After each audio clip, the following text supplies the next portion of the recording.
Pernah nggak sih kalian merasa di tengah hiruk-pikuk kota di Indonesia yang semakin padat, kita seringkali merasa asing satu sama lain. Kota satelit seperti Depok terus berkembang pesat, namun terkadang kita kehilangan ruang hanya untuk sekedar menyapa tetangga atau melihat wajah baru di luar lingkungan kantor dan rumah. Coba lihat tempat ini. Taman Alun-Alun Kota Depok yang berlokasi di Grand Depok City bukan hanya sekedar taman kota biasa. Tempat ini adalah cerminan bagaimana masyarakat modern mencari cara untuk kembali terhubung. Hari ini kita akan membedah alun-alun yang biasa disebut Grand Depok City atau alun-alun GDC. Bukan hanya sebagai objek wisata, tapi melalui kacamata sosiologi untuk memahami bagaimana sih ruang fisik ini dapat membentuk identitas dan dinamika sosial kita. Tapi sebelumnya, tak kenal maka tak sayang, izinkan saya memperkenalkan diri terlebih dahulu. Saya Elfreda Sabia, biasa dipanggil Elfreda, dari jurusan Sosiologi Angkatan 2023. Ada satu fakta unik, Depok memiliki alun-alun pada abad ke-21, tepatnya diresmikan pada 12 Januari 2020. Berbeda dengan kota-kota tua di Jawa yang memiliki alun-alun sejak zaman kolonial, Depok tumbuh sebagai kota satelit yang awalnya tidak memiliki ruang publik sentral. Dalam sosiologi perkotaan, ketidakhadiran ruang publik ini menciptakan kekosongan identitas kolektif. Maka pembangunan alun-alun Grand Depok City di atas lahan seluas 3,9 hektar ini adalah jawaban pemerintah atas kebutuhan eksistensial masyarakat urban.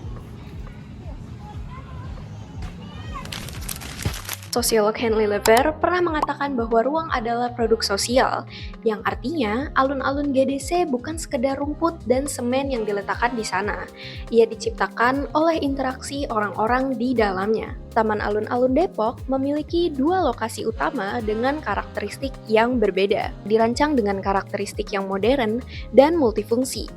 Ada lapangan futsal, arena skateboard untuk anak muda, hingga menara padang 4 lantai yang megah.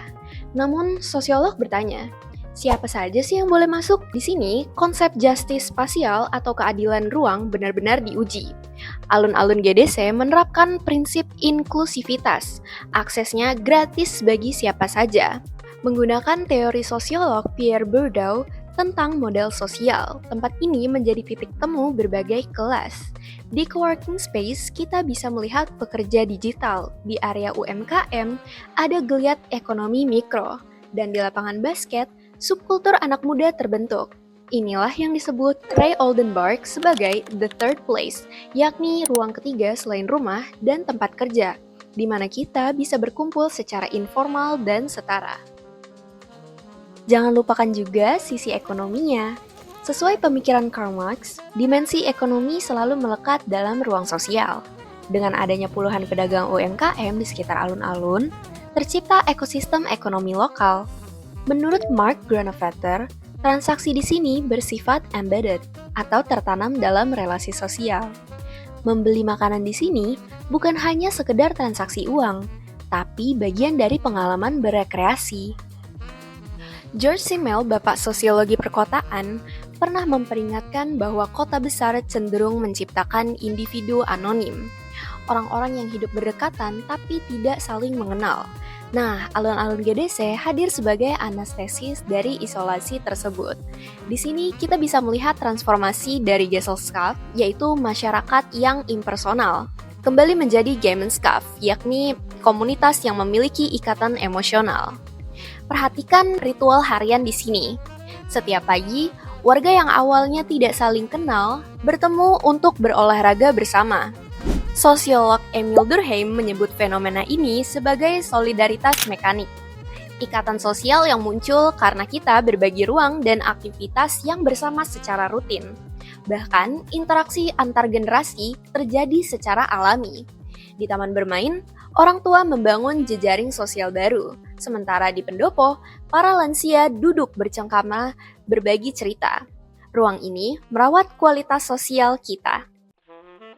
Tentu saja, mengelola ruang sebesar ini bukan tanpa tantangan. Bayangkan, di akhir pekan, ribuan orang bisa memadati tempat ini, yang terkadang menyebabkan antrean dan kepadatan luar biasa. Disinilah kontrol sosial diperlukan. Michael Foucault menjelaskan bahwa peraturan ruang dengan cara untuk mengatur perilaku, yaitu CCTV, larangan merokok, dan penutupan setiap hari Senin untuk perawatan. Ini adalah bentuk pemeliharaan tatanan sosial agar fasilitas tidak rusak dan tetap nyaman bagi semua. Tidak ada ruang publik yang bebas dari kontradiksi dan ketegangan.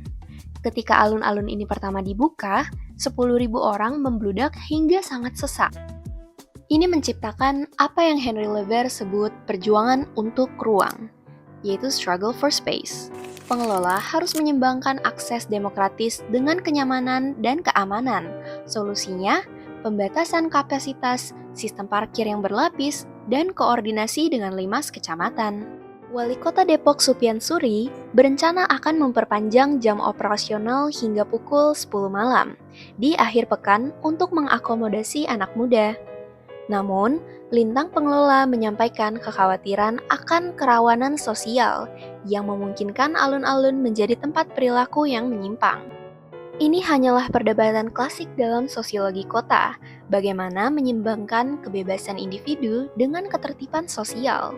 Jane Jacobs dalam The Death of Life, Great American Cities berargumen bahwa ruang publik yang hidup dan beragam justru lebih aman karena eyes on the street, yaitu pengawasan natural dari warga sekitar. Apa yang membuat alun-alun ini penting secara sosiologis? Bukan fasilitasnya yang megah atau anggarannya yang besar, tapi karena ia membuktikan bahwa di tengah urbanisasi dan alienisasi modern, manusia tetap membutuhkan ruang untuk bertemu, berinteraksi, dan membangun ikatan sosial. Pada akhirnya, alun-alun Grand Depok City telah berhasil mengubah sebuah space, yakni ruang kosong, menjadi place, yaitu tempat yang bermakna.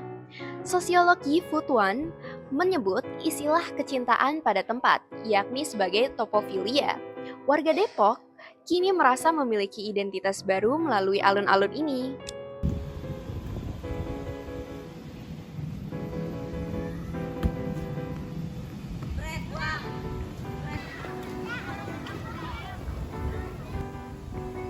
Pemerintah mungkin berinvestasi miliaran rupiah untuk membangun infrastruktur fisiknya.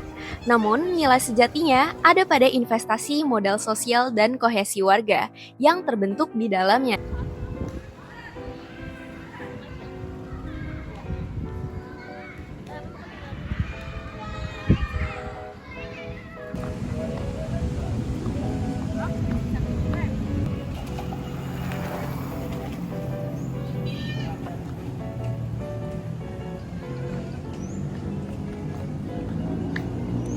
Alun-alun GDC adalah bukti bahwa di tengah modernitas dan pragmatis, kita masih bisa membangun ruang untuk kebersamaan. Sampai jumpa di alun-alun Grand Depok City, tempat di mana setiap sudutnya bercerita tentang kita, masyarakat Depok.